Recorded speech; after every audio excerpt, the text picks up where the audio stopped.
When we humans have a emotion, it releases this very specific amino acids into the bloodstream, and it's picked up by the cells in the body. And the emotion that we have again and again and again and again keeps producing the same amino acid. Well, as cells are reproduced, what ends up happening is we figured out, like, oh, this person number A, that person produces joy like crazy.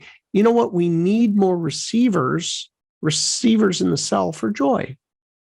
Oh, and this person B over here, all they do is produce fear. So we need more receivers for fear. Now, when we, let's say, don't have enough amino acid, right, in our bloodstream, what will happen is there is a force where the cells call out for the amino acids. And what are they going to call out for? The one that has the most receivers, because they need it. Hey, I haven't had any in a while. And you'll start, maybe if you're that joy one, you'll see a flower and you'll be going, oh my God, oh, and there are tears and everything. Or on the other side of things, and tell me if you've seen this before, a person, you're talking to them and all of a sudden they're like misinterpreting you. Like you're saying, hey, I want to go out and have burgers for lunch. And they're like, all of a sudden that's like, oh, wow, you're saying I'm fat or, something, Yeah. and oh, yeah, that's it. You saying I'm fat. But, here's the thing. If you notice, watch carefully. If you're listening to this, watch carefully. There's people who you'll see go cycle every 24 hours, or maybe it's a week cycle, or maybe it's a 3-month cycle, but they don't have the amino acid. And guess what? It's going to kick off on you. And it's because it's involuntary. It's called addicted. You're chemically addicted to an emotion.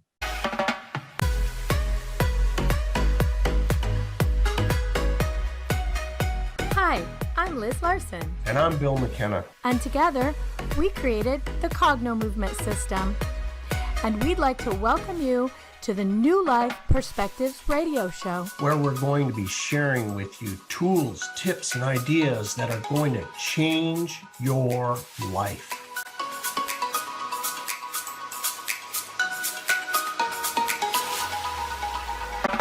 Hello in UK Health Radio Land. I'm Liz Larson, and I'm here with my friend, Bill McKenna. Good to have you back, Bill McKenna. And we're the team that created the CognoMovement system and the hosts of the New Life's Perspective radio show. And I want to thank everybody who gave us their feedback on the righteous depression episode 2 episodes ago. If you haven't seen it, go back and watch it. This was a term that flew out of my mouth just to describe how some people really want to hold on and defend the reason that their energy is low. So today we want to just dovetail on that about world peace. This is a big one, right, Bill? People want world peace, but there's something they don't understand and that gets in their way. It's a funny thing, because this whole world peace thing, is a theme. It's a theme globally in every mosque, in every temple, in every church, in every synagogue across the world. People for generations upon generations have been praying for world peace. This is not something we invented here in 2023. It's been ongoing since the beginning of time. Bill, that makes me think of exactly our topic for today. It's, in a way, wanting what you do not want. Abraham Hicks used to say this all the time. You want what you do not want. And you just mentioned people praying for world peace. But do you know that it is the one thing that most religious people actually do not want? Now, don't throw tomatoes at me, but it's true if you follow the thread. Because in Revelations, when the world leaders say we have world peace, then the end will come.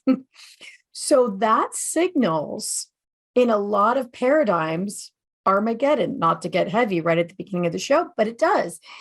And a lot of my Christian friends are talking about a one world order.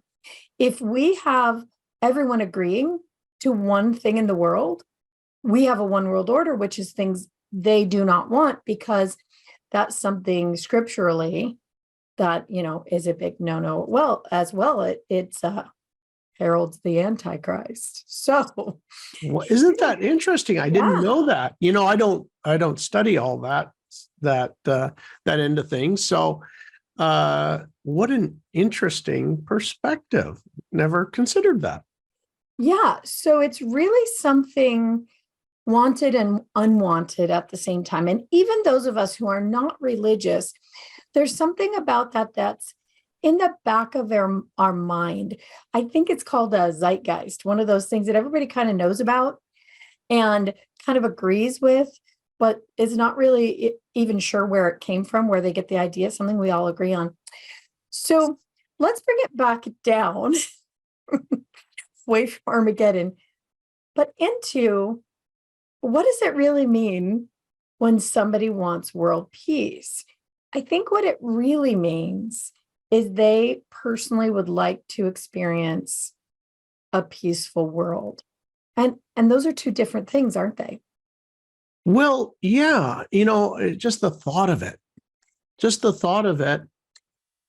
is something that the ancients talk about, is being able to walk through the world and experience it peacefully, meaning having no enemies everywhere you go, having a smooth traveling experience anywhere you are.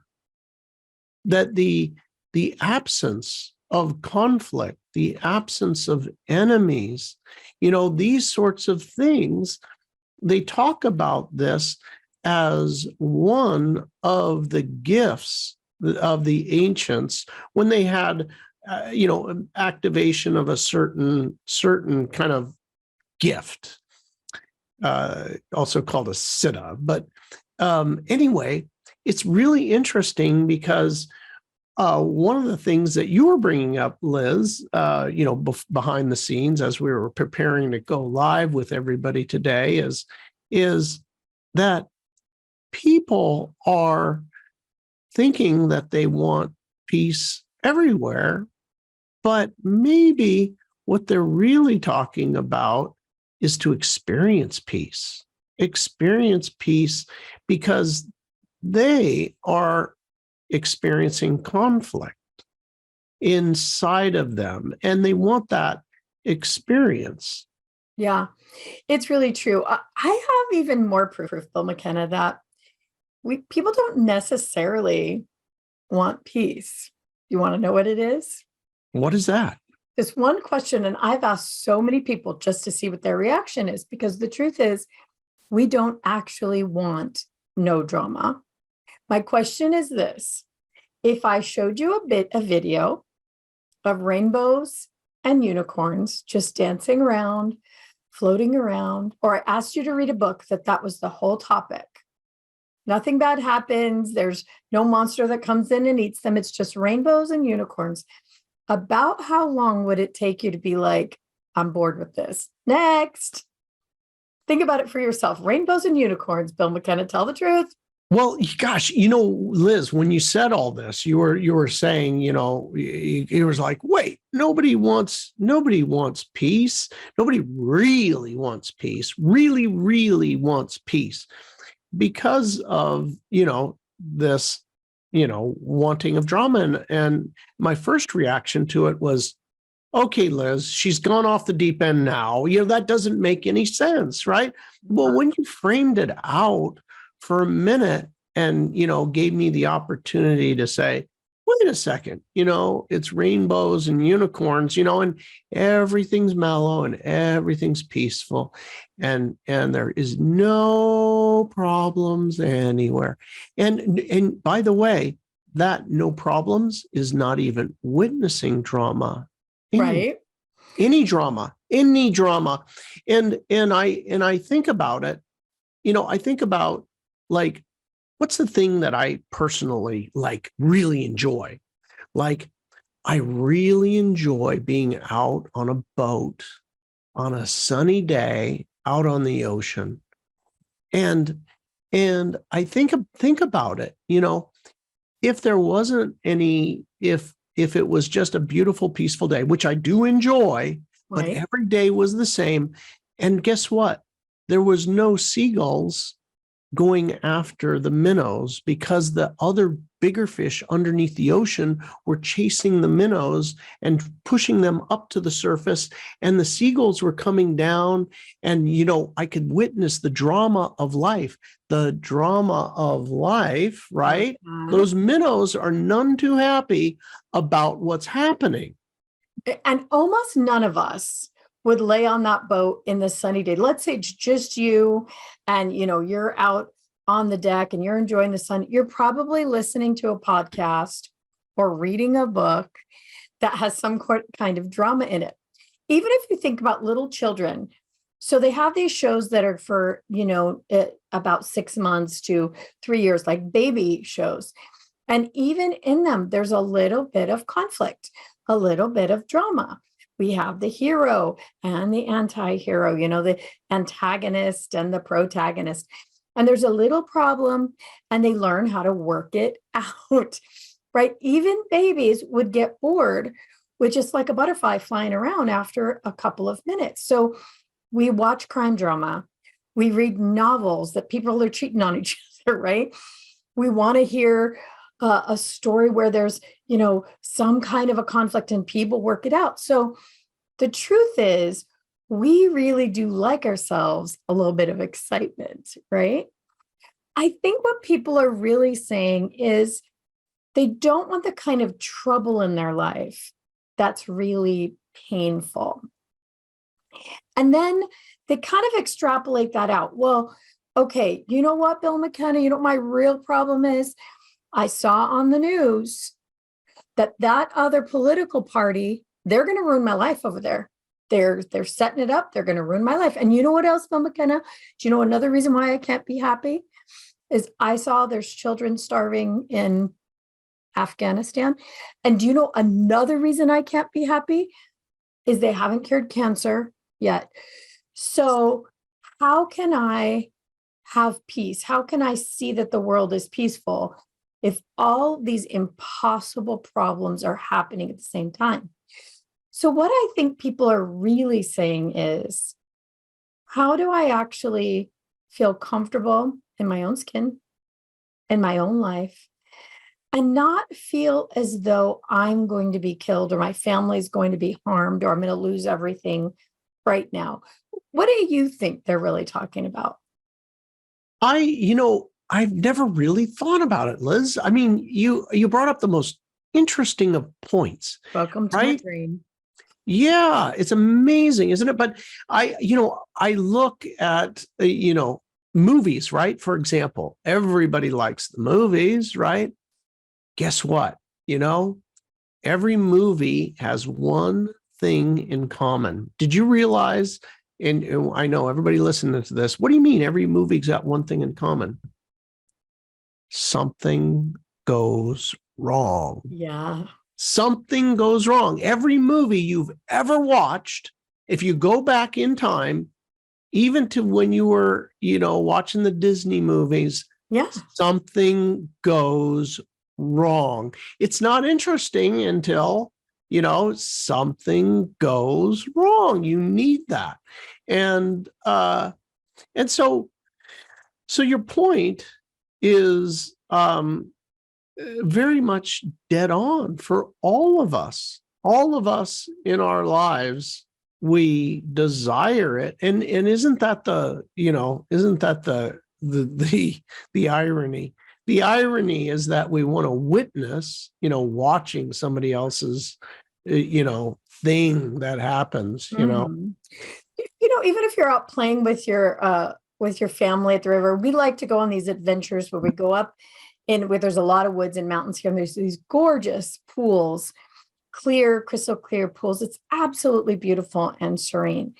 But dang it, if my husband isn't threatening to push somebody in when they're not ready, or somebody's getting splashed, right? Or somebody comes up behind somebody else and scares them, even if it's a laugh that you get, that's still a little bit of drama, right? Right. Yeah. You really will sit there and really notice the beauty and just take it in and be quiet and contemplate for a short period of time before you either fall asleep, and sometimes that happens, or look for something else that's going on, like you said, the seagulls and the minnows.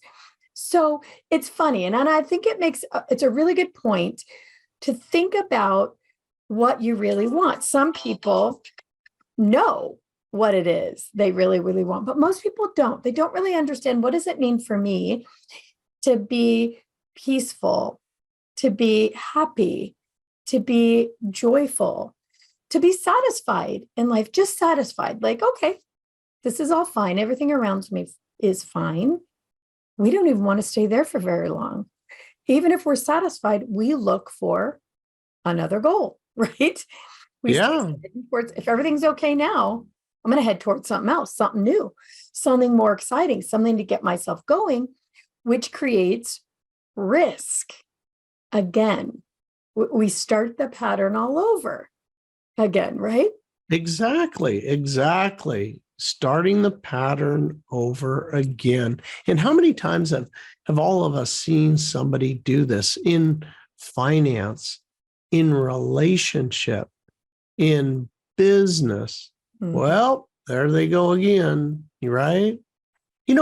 Even look, by the way, this exists for everybody who's listening, all the way up to multi-billionaires. Look at Elon Musk. Look at Elon Musk. And here's Elon Musk.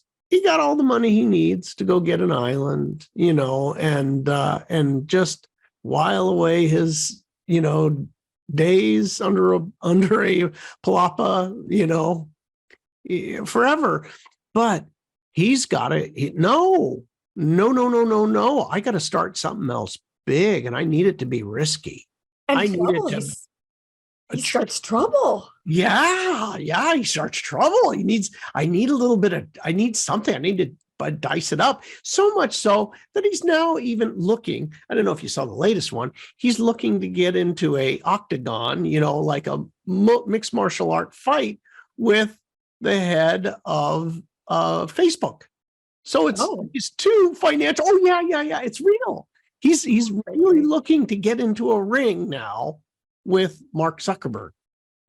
So I know it's funny as heck, but it's the drama, right? I need the drama of it all. And it just happens on a larger scale, with him. But you know what? We're all doing it. We're all doing it. We're all doing it. Yeah. We're all trying to get in the cage. Right. All right, you guys. It's already time to hear from the UK Health Radio Network. So let's take our break. And when we come back, we'll talk a little bit more about where did we get this weird idea that we want actual peace, and how can we actually create peace in our lives? So there is a possibility, but we got to get down to the nitty gritty. All right. UK Health Radio, take it away. And we're back. We're talking about world peace and how we really don't actually want it, but where do we get this idea? And why are we constantly striving for it? And why does it make us so unhappy when we can't achieve it?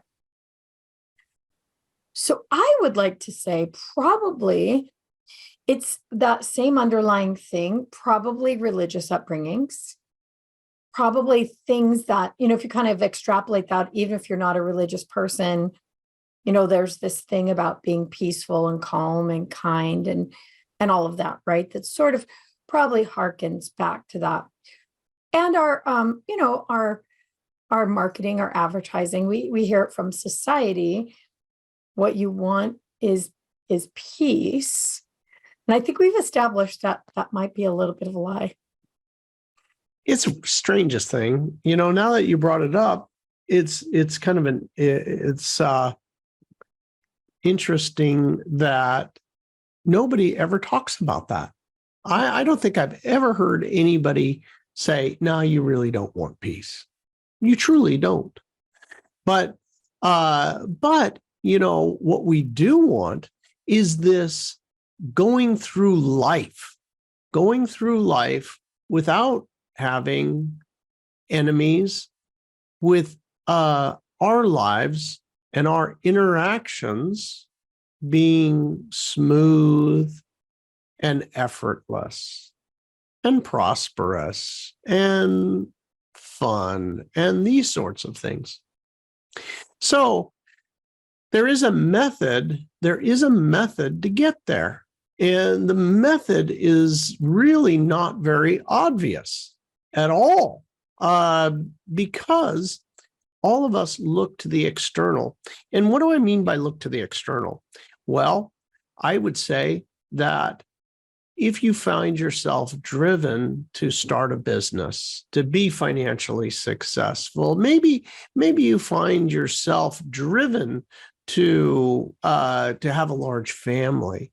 Maybe you find yourself driven to any sort of accomplishment of any kind, right? You find yourself kind of on that mission, externally creating something in the world. Then we have looked outside of ourselves, literally outside of ourselves, in order to attempt to get a feeling.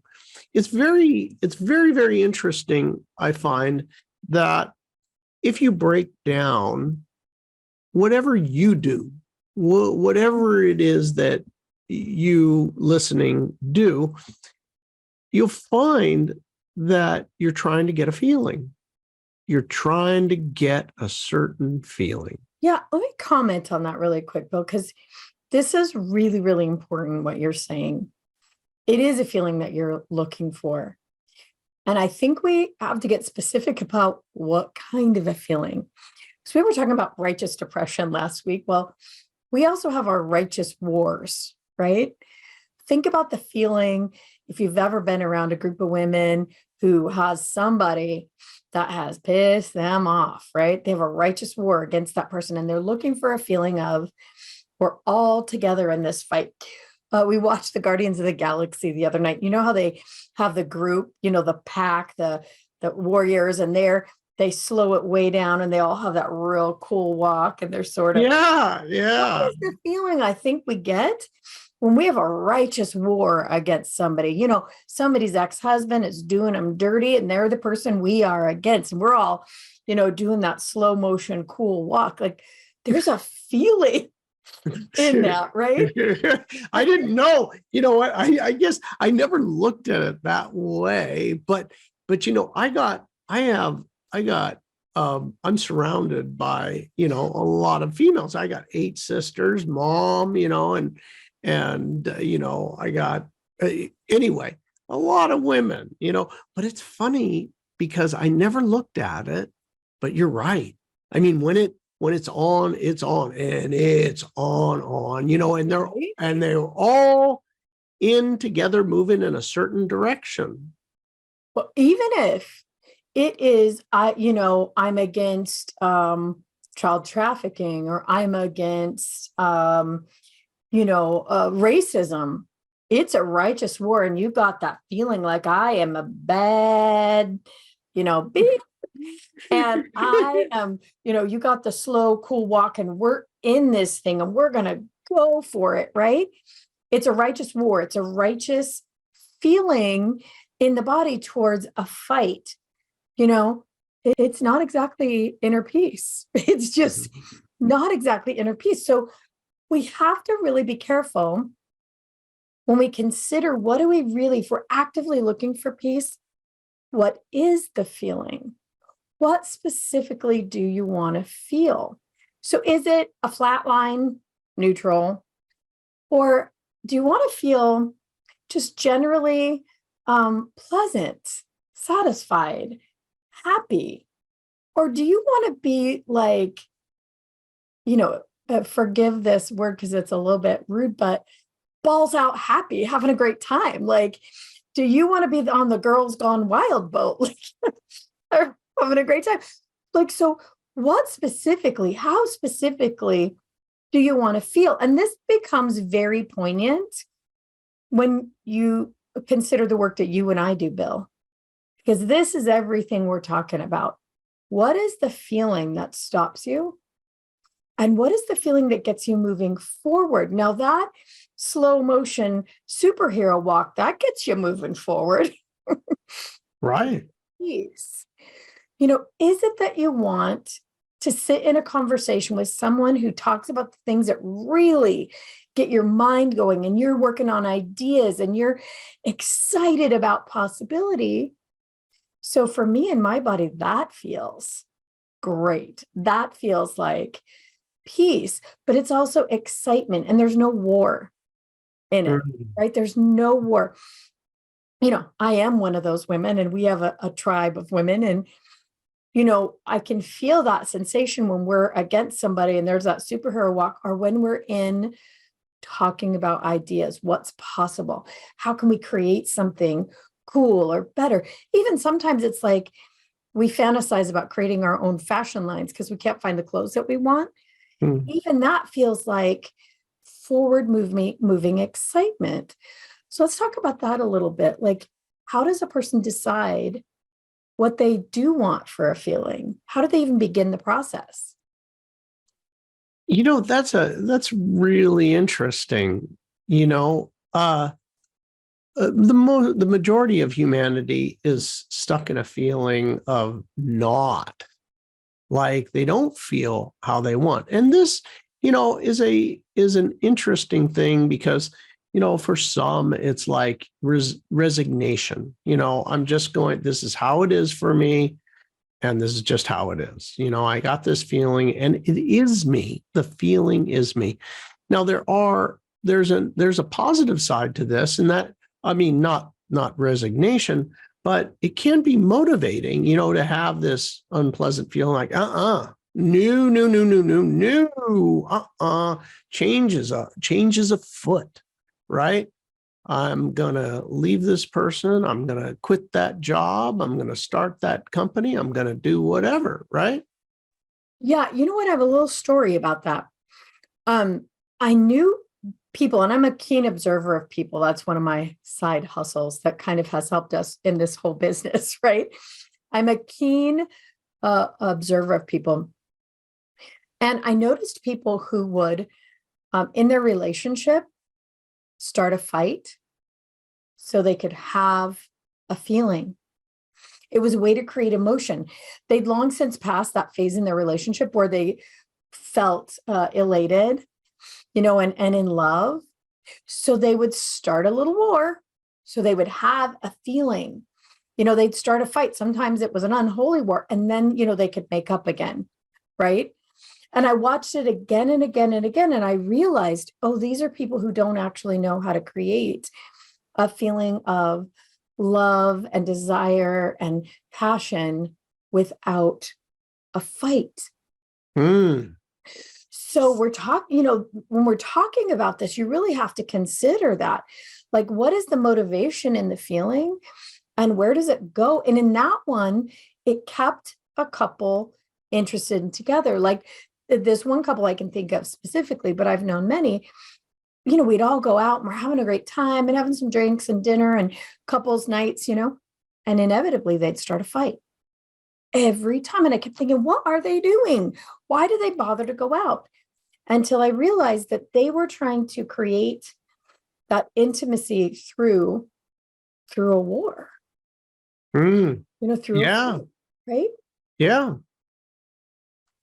There is something to that. I know that people are listening right now and they're like, oh boy, I got one of those. Right? Where they need to create a conflict. There is nothing happening.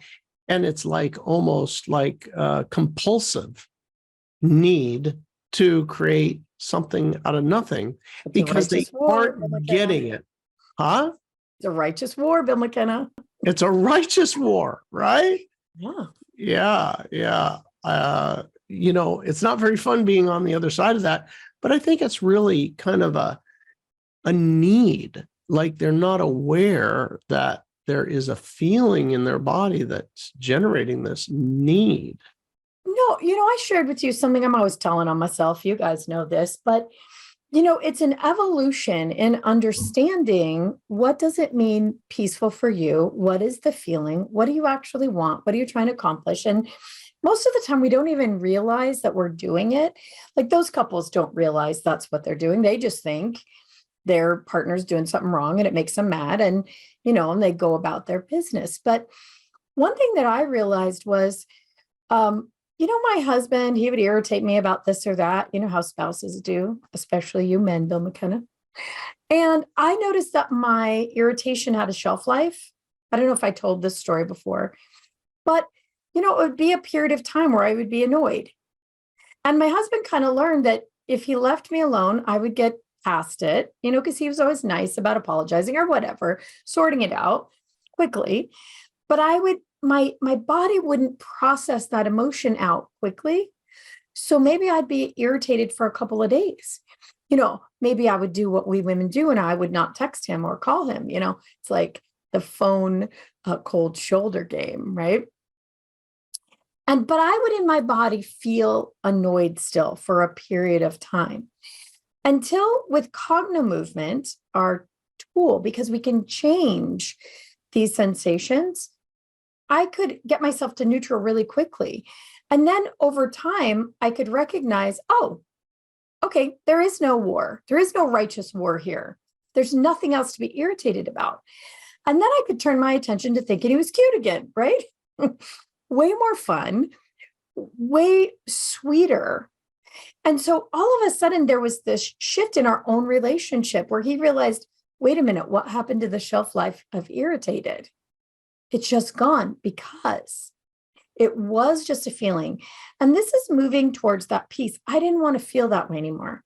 I wanted to get back to, oh, isn't he cute? I didn't want that shelf life. And I learned how to shift my body out of that very quickly to a state of what feels like peace and fun, forward movement, getting on with life and no longer hanging on to that sensation in the body of irritated.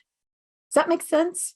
Makes perfect sense, and there's a biological reason for that too.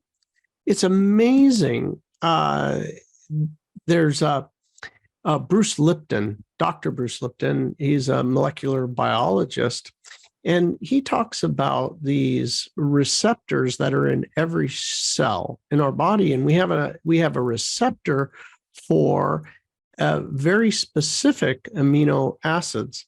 Now, amino acids are the building blocks of life, and these amino acids fit lock and key into these receptors in the cells, and the receptors are specific. There's a receptor for joy. There's a receptor for jealousy. There's a receptor for fear. There's a receptor for anger. There's a receptor for guilt and shame, humiliation. All of these receptors are in the cells. Now, the neat thing about this is that when we humans have a emotion, it releases this very specific amino acids into the bloodstream, and it's picked up by the cells in the body. And the emotion that we have again and again and again and again keeps producing the same amino acid. Well, as cells are reproduced, what ends up happening is we figured out like, oh, this person number A that person produces joy like crazy. You know what? We need more receivers in the cell for joy. Oh, and this person B over here, all they do is produce fear. So we need more receivers for fear.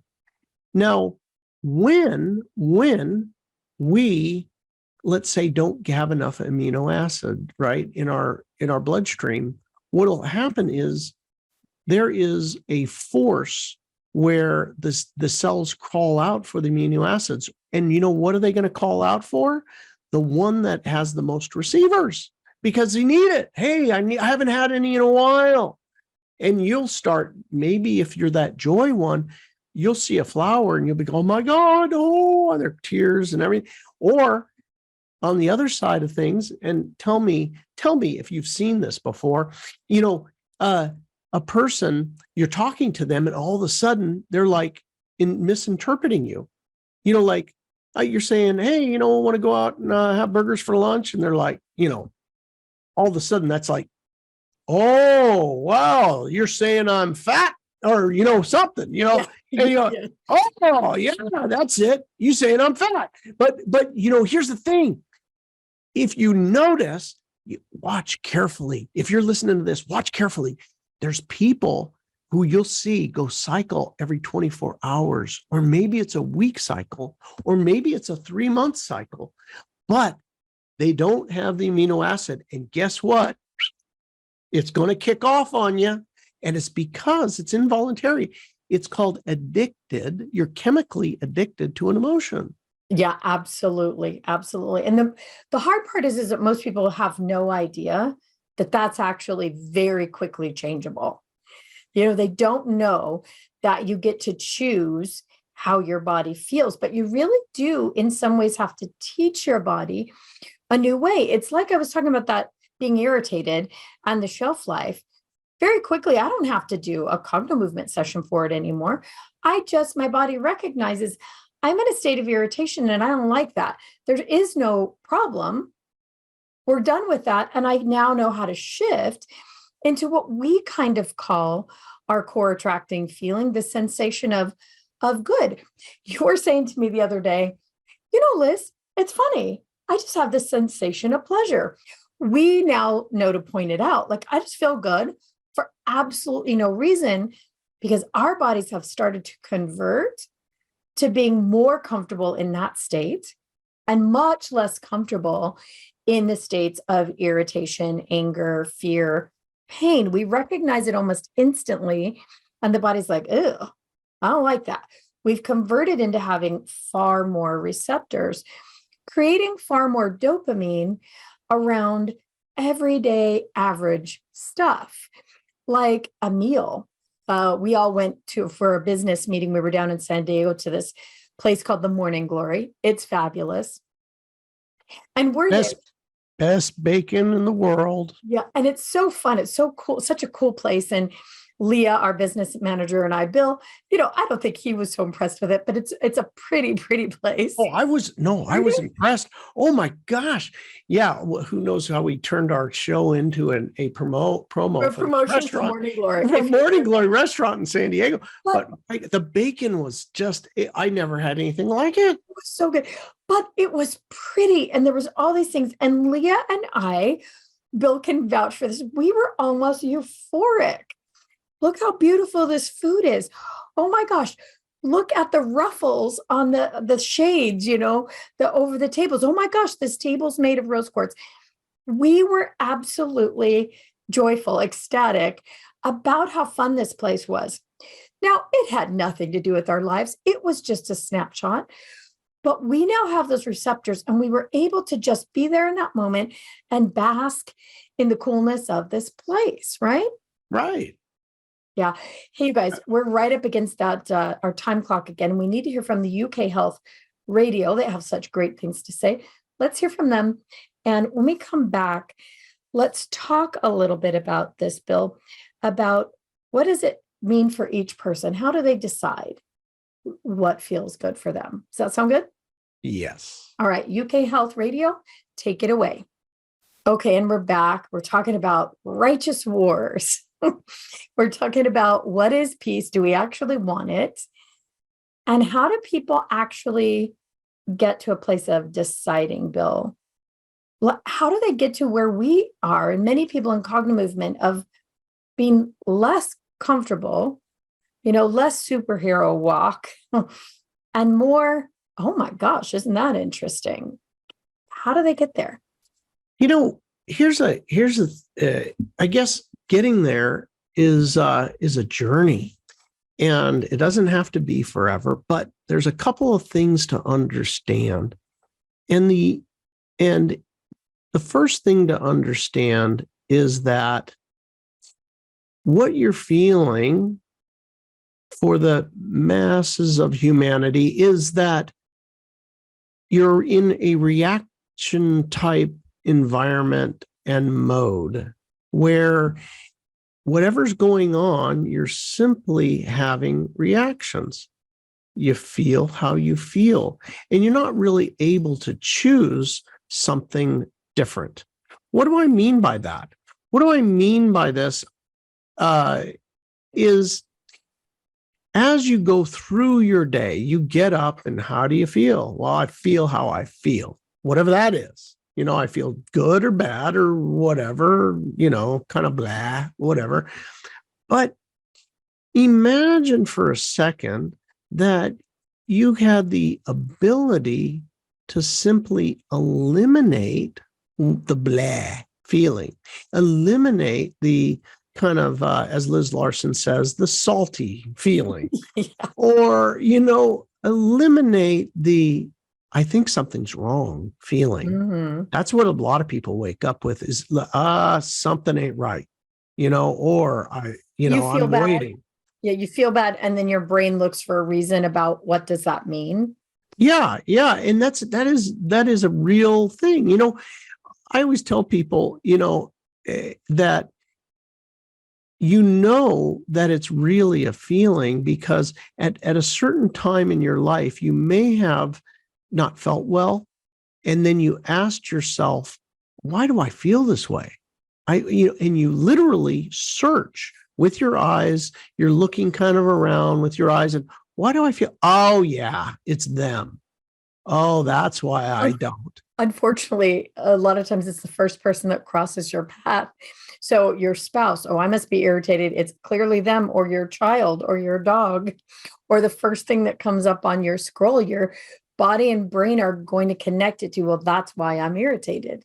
That's exactly it, right? Because it's just a sensation. That's all it is. That's all it is. Tell everybody, Bill, you had this the other morning. Remember? Oh, let's see here. Refresh my memory. The other morning, you were just like, I said, Bill, you seem cranky today. I always say lumpy. That's my word for it. And yeah. I don't have really any reason. Remember? I do. I've gotten pretty clear about it now, not to attach it to anything, like the old me would, get up every day and why are you angry? Why are you surly? And you know what? Oh, I'll get your usual suspects. But I know in the rare occasions that it happens where I don't feel good, I'm like, oh, you know what? It doesn't have to do with anything. It was just literally, and I don't try to attach it to something. It's just like, that's what my body's doing right now. Yeah. And there's so many reasons. It could be the body is in the process of detoxing and maybe you don't feel good. Like maybe you ate something, your body's detoxing it out. Maybe you slept funny. Maybe your neck's out. There could be 1,000 different reasons. And if you weren't careful, we talked about it that day, you could have attached it to something. But you have learned, and this is the key. Everybody who's listening, this is the key. These are the things that CognoMovement users know. You start to pay attention to how you feel. You don't take it for granted. Oh, I'm just salty. Let me find something to be salty about, Right. Whoa, wait a minute. This actually doesn't feel good. I'm not enjoying it. And I choose something else. That's why we say suffering is optional, right? So What do we do, Bill McKenna, when we find that we're salty or cranky or lumpy in the morning and there's not a reason, or there is? What do we do? So what we do is there's an exercise that you can do. And I don't mean exercise like, lift weights, run a 6-minute mile, something like that. I mean, there's these specific exercises like movements with your eyes, movements with your body. We call it CognoMovement. It's cognitive movement, CognoMovement.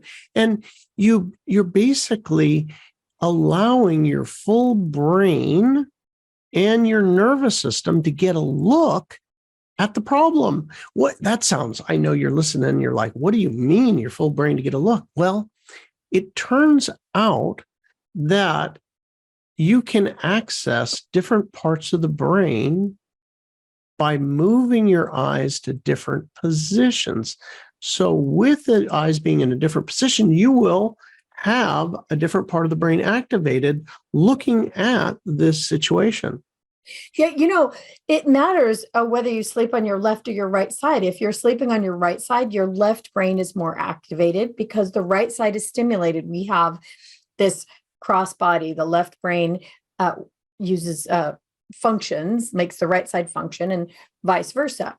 So if you're on your left at night, your right brain is working and you may have dreams that are very creative, or vice versa. So sometimes in the morning, just literally getting both hemispheres of the brain harmonized can make a massive change in your mood, in what you're thinking about, in how you feel about everything. It's a very simple thing to do. We use a little bit of cross body. It means that your arms and your hands and your eyes cross that center line. So CognoMovement has we have put together in CognoMovement exercise these very, very simple things that get the left and the right brain harmonized and lets the whole nervous system get a look at how do we really feel and what's actually going on. And I want to tie this back into world peace and inner peace. So I think we established we're never going to really get world peace. But to get peace at all, you have to establish what is your inner peace. You have to get to a place where you can change how your body feels and know what it feels like when you're in a peaceful, satisfied, happy, or at least neutral state. Most of us don't actually have a hook for that eye. We don't really know what that is, that neutral, peaceful state. So for me, Bill McKenna, it's things like being able to go out on our adventures in the woods and really just be there, just be present with my family and enjoy the flora and the fauna and the fun, and not have my mind constantly pulled back to what do I need to do? What am I not getting done? What problem needs to get solved? For me, that is my peace.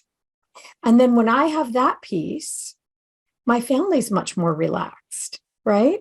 They know by the look on my face whether I'm somewhere else in my brain working and not present with them. So now they're peaceful and happy and fun. And because of that, our whole trip turns out really, really great. We'll discover a new swimming hole or discover a new plant that we haven't seen before. So when just one of us in a group understands what it means for us to be in a state of peace or joy, whatever you want to call it, you now have the ability to change your reality. And this is really the whole point of what we're talking about. Inner peace, world peace comes from knowing how to have your own inner peace and that changing the reality that you see. When I'm peaceful, happy, neutral, those are the experiences I have. If I'm salty, I'm going to go out and that's going to be the day that somebody cuts me off. That's going to be the day that the cashier is rude. That's going to be the day that something irritating happens, right? So through our own reality, through our own inner peace, when we discover what that is, that's how we create our own type of world peace. Our own worldview becomes peaceful. What do you think? I couldn't agree more. That is, the external world reflects the internal, and it becomes more and more exaggerated the more clear you get. Right? So there is the simple method of releasing what I would call the reactions, right?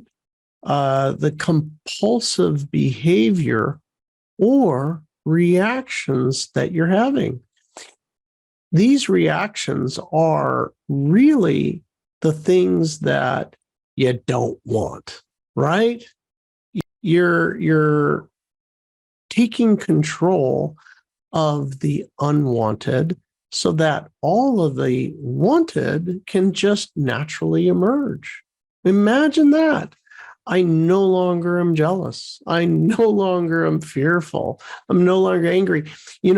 I had a funny one that I shared with Liz today. I got up this morning and I was like, it hit me. Because I was going about the business of, doing little chores, and the chores were happening extraordinarily easily. And I said, Liz, it's quite amazing, because I typically would make a big deal out of nothing, like turning off the heater, because I had to climb under the house, and I would make a whole big deal out of it. And then, it was like, because I had processed a bunch of stuff, I was like, oh, Bill, I just went and did it. And I was kind of laughing at myself. It's like, I no longer have to make a big deal. I just go in and it turns out, okay, it's done. So anyway, it is something where you no longer are making big deals out of little deals, which, hey, who doesn't want that for an easy life? If you are enjoying this, you want more, you want to learn about CognoMovement, you want to gain control over your compulsive behaviors and reactions, www.cognomovement.com. That's CognoMovement.com. Go there. There's two free downloads of books Liz Larson has written, some bestsellers on the right. If you put your email address in, you get both free ebooks, and one of them is called Suffering is Optional. Love that title. And the other one is called The Tiny Book of Big Manifesting. Anyway, come on down, get your free ebooks, learn more. You can change your life. And if you're hearing us on audio and you want to see our face, come on over to CognoMovement on YouTube, and you can see the videos with Bill and I and our talking heads.